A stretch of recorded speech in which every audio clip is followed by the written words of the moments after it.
Alright YouTube, so we are back with the Fallout 76 info. We took a break with yesterday's video, but we are back into it. Today we got some information on the beta. We actually got to look at another new faction. And we also have a job listing for Bethesda Austin that might kind of hint at the future content for Fallout 76. So first up, we're going to get into the beta information because it's probably the most important when it comes to this video. We actually have the start time for the first day of the beta on October 23rd. The Fallout account tweeted out, "Be prepared, the Fallout 76 beta is now available to preload on Xbox One. Download it today to be ready for the first session planned for October 23rd from 7 p.m. ET to 11 p.m. ET. So the beta will start on the 23rd at 7 p.m. Eastern Time. For me, in the Central Time Zone, that'll be about 5 p.m. And for you guys on the West Coast, that'll be about 3 p.m. For those of you around the world, you'll have to look it up yourself on Google. It's not that complicated if you know the name of your time zone. Just, 7 p.m. Eastern Time to whatever your time zone is. The other info related to the beta is that there's actually an update for the beta already for Xbox One, and it's actually the size of the damn game. I came across this post on Reddit that says, "Just as a PSA, I saw my Fallout 76 beta had an update available for it on Xbox One. It's another 46 gigabytes. Make sure you have it updated." See, I wasn't aware of this update because I actually have not downloaded the beta just yet. I'm waiting to go to my brother's who has way better internet than me, and because I might end up live streaming the beta, not entirely sure yet. So for those of you out there with terrible internet, get on that as soon as you can. I'm honestly not sure why it's the size that it is, unless they were just having you re-download the beta, essentially. Maybe there's something wrong with the first beta download. I don't know what. Corrupted files. I don't know. Something wrong. Because I don't know why the hell it'd be 46 gigabytes. Onto the faction-based stuff. We already know about the responders, but we're going to read over this really quickly anyways. All across America, they were the first to run into danger. The brave firefighters, police officers, and medical professionals who selflessly served their communities. After the bombs fell, they formed the responders. Their mission, help each other, no matter the cost.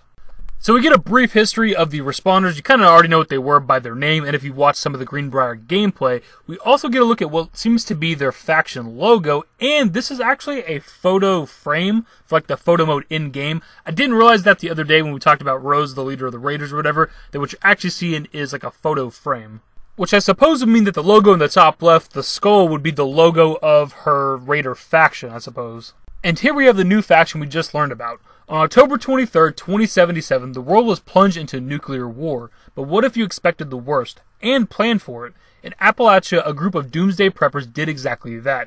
Organized as the Free States, they holed up in their bunkers, and survived, at least for a while. So here we have a closer look at the Free States faction logo and I guess the photo frame that you would get in-game at some point. And I didn't think about this until just now, but that could potentially be faction clothing as well. Same thing for, Rose's Raiders or whatever, and also for the responders, the image we looked at. So there we have at least 2 new factions that are coming in Fallout 76, maybe 3 if you include Rose's Raider gang. I'm not entirely sure if that's even considered a faction. But the people that were complaining about, Brotherhood of Steel, I don't want them in the game. We want new factions. We have 2 new factions, the Free States and the Responders, and there may even be more. You guys that so desperately wanted new factions in Fallout 76, you got them. But what I want to see is later on down the road, once you learn everything about these factions through only terminals and holotapes and notes, I want to know how interesting you find them, how engaging these new factions are. Also looking at the images that are accompanied with these factions, the fact that each character in them has a Pip-Boy on their wrist, and the fact that these are photo frames, I think it's safe to say that these aren't actual NPCs in the game, that they're actually player characters. I know that seems pretty obvious to most of you because there is no human NPCs in the game, but there's still people who question it. Even though the characters have Pip-Boys on their wrist, people are still speculating that there might be human NPCs in the game. Next up, we're going to look at the Bethesda Austin job listing. I actually learned about this from another Reddit post, which I'll have linked below, so full credit to that person who posted on Reddit. So the job listing actually says, "We are seeking a talented quest designer to join our growing team at Bethesda Game Studios Austin to work on our upcoming online multiplayer game, Fallout 76. Quest designers are responsible for designing, writing, implementing, documenting, and maintaining content for our live game. Responsibilities: design quest content that tells engaging stories and introduces new mechanics to the game. Implement quests in our proprietary toolset through the use of a text-based scripting language. Write character dialogue, in-game books and terminals, quest log entries, descriptions, and player-facing messages. Maintain legacy content and make required bug fixes.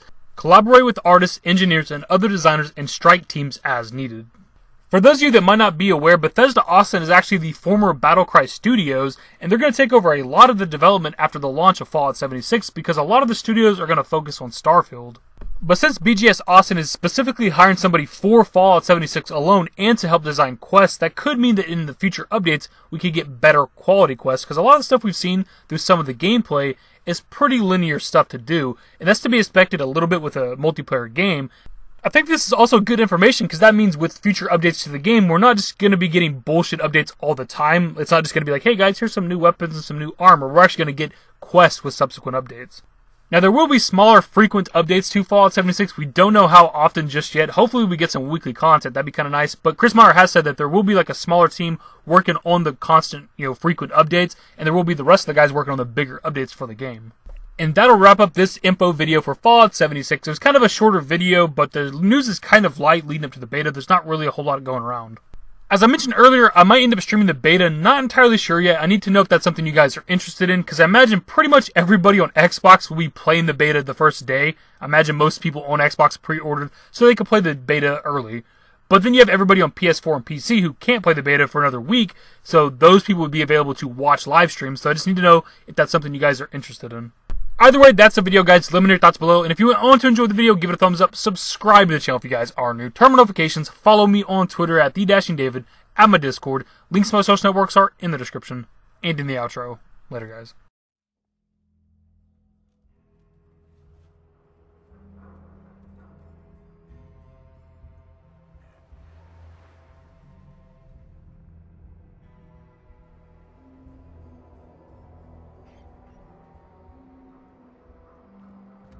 Give me a smile, give me forever for a while, give me forever for